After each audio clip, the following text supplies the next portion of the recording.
Shalom Bapak Ibu dan Saudara-saudara. Mengawali hari ini marilah kita bersama-sama berdoa. Bapa di dalam surga, Bapa yang baik, Bapa yang penuh cinta kasih. Karena kemurahan-Mu lah kami boleh melihat hari ini. Kami boleh mendapatkan berkat Tuhan melalui hari ini. Biarlah hidup kami boleh terus penuh dengan syukur. Amin. Markus 10 ayat 51. Tanya Yesus kepadanya, "Apa yang kau kehendaki supaya aku berbuat bagimu?" Jawab orang buta itu, "Rabuni, supaya aku dapat melihat."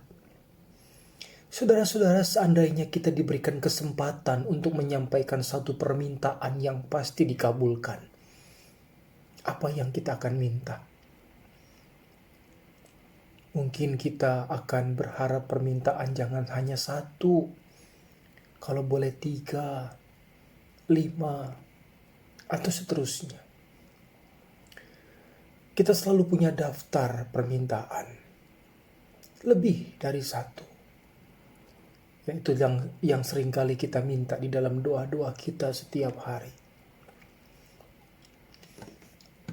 Tidak salah memang meminta kepada Tuhan. Tetapi seringkali kita terlalu fokus kepada kebutuhan duniawi yang instan, ketimbang kebutuhan yang lebih penting dan yang bertahan lama. Kita akan lebih suka meminta kekayaan, jabatan, dan sebagainya, ketimbang minta diberkati dalam pekerjaan supaya berhasil. Kita akan lebih mudah meminta kesembuhan setelah sakit ketimbang komitmen untuk secara rutin menjaga kesehatan. Kita berdoa minta kelulusan tapi lupa minta hikmat Tuhan, supaya kita bisa mempersiapkan diri dan mau belajar menggunakan waktu yang ada untuk hal-hal yang menyangkut bagaimana menghadapi ujian. Kita selalu boleh datang kepada Tuhan untuk meminta sesuatu. Tetapi alangkah lebih baiknya jika kita mengetahui terlebih dahulu apa yang kita minta. Tuhan mengetahui apa yang kita butuhkan. Ada kalanya Dia tidak mengabulkan permintaan itu bukan karena Tuhan pilih kasih, berat sebelah atau menutup telinganya dari kita. Bukan karena tidak peduli, tapi justru Dia sayang kepada kita. Terkadang kita tidak tahu bahwa yang kita minta bisa membawa kita ke dalam kejatuhan. Kita hanya melihat kulit luarnya yang nikmat, yang menyenangkan, sedangkan isinya mungkin berpotensi menjauhkan kita dari Tuhan. Tidak heran ketika kita hanya diberi satu kesempatan untuk meminta sesuatu, kita pun akan bingung menentukan pilihan mana yang kita pilih atau yang kita minta. Saudara-saudara, ketika Tuhan Yesus menyembuhkan Bartimeus, pada suatu kali Yesus dan murid-muridnya tiba di sebuah kota bernama Yeriko. Kehadiran mereka disambut begitu rupa, termasuk di dalamnya seorang pengemis buta bernama Bartimeus. Mendengar bahwa yang datang adalah Yesus, dia pun segera berseru, "Yesus, anak Daud, kasihanilah aku." Seorang pengemis buta berani-berani yang memanggil Yesus. Itu tampaknya yang dipikirkan orang-orang di sana. Ia pun ditegur. Tetapi semakin ditegur, semakin keras ia berteriak, "Anak Daud, kasihanilah aku." Dan Yesus mendengarnya. Lalu ia pun diminta untuk mendatangi Yesus. Terjadilah sebuah percakapan antara Yesus dan Bartimeus.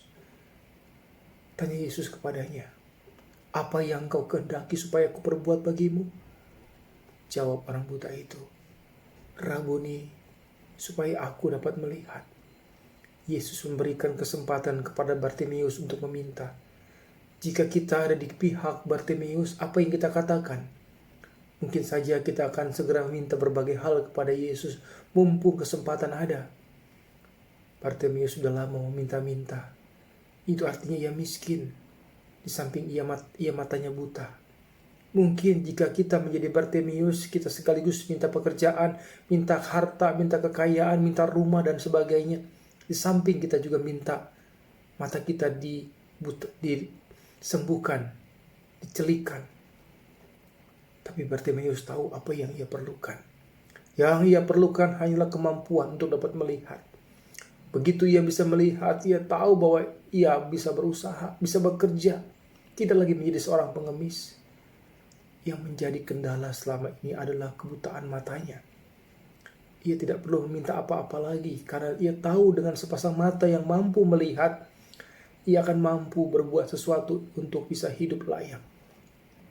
Lalu kata Yesus kepadanya, "Pergilah, imanmu telah menyelamatkan engkau." Dan seketika itu Bartimeus pun bisa melihat dan segera mengikut Yesus. Saudara-saudara, hari ini kita belajar bagaimana, apakah kita tahu apa yang kita minta, apa yang kita butuhkan, apakah itu sama dengan apa yang kita minta. Oleh karena itu, renungkanlah apa yang seringkali membuat kita salah meminta.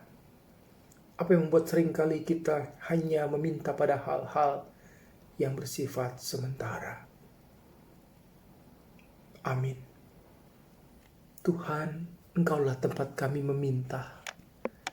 Tapi biarlah kami juga tahu apa yang kami minta. Dan kami tahu Engkau mengetahui segala apa yang kami butuhkan. Terima kasih Tuhan. Dengarlah permohonan kami. Amin.